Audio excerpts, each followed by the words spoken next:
Wow. And then that last button, that last chirp was the reset. Everything's good for that. We're good to go. Now what they say is read your directions, and they suggest testing that every so often.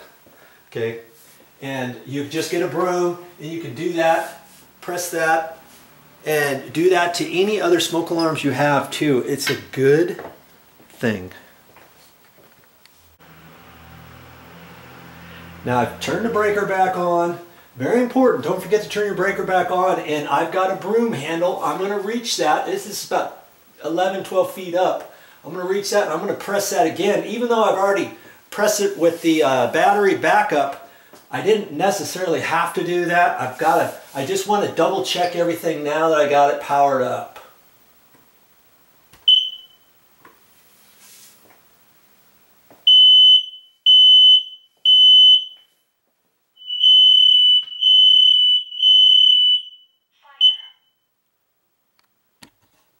Okay, that just said fire. Did you hear it? And then at the last it chirped. I know it's all reset because that's just a smoke alarm and that's it. Okay, I'm going to go in the bedroom and I'm going to do the same thing to this one here. Just going to press it once and then it should go through its little procedure. Boy.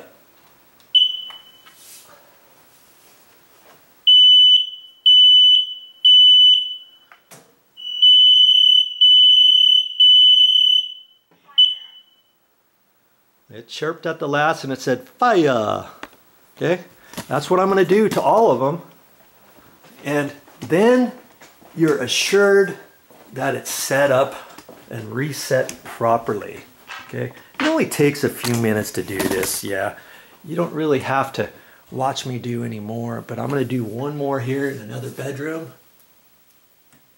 Push it once. Come on. Hey, what's happening? Let's try that again. Oh, you know what? It was a slight delay.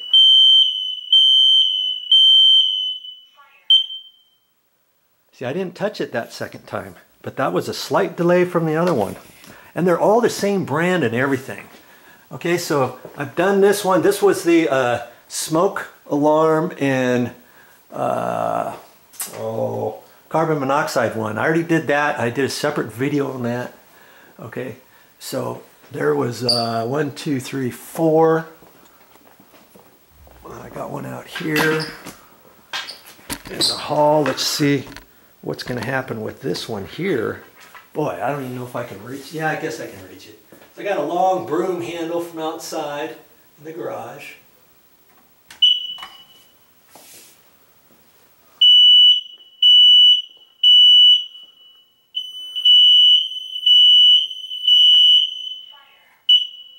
It chirps at the end, and it did. We got one more here in the den.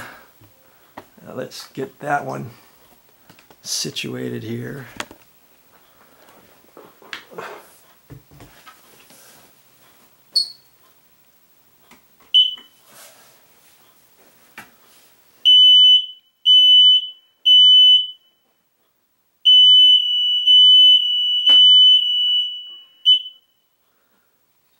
There you go.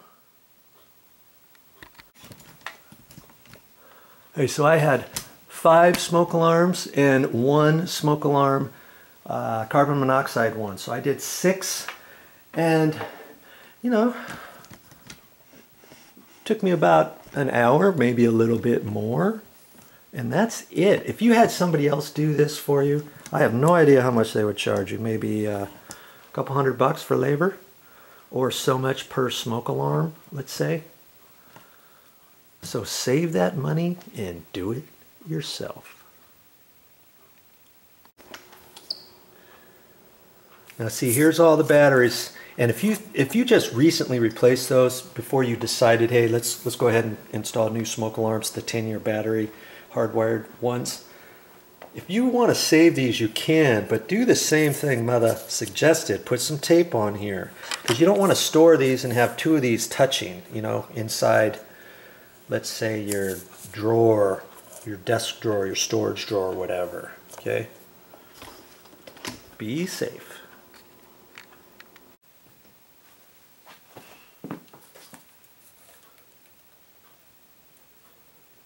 Mark that one off our list. That's all I got for this time, but I'll be back with more videos.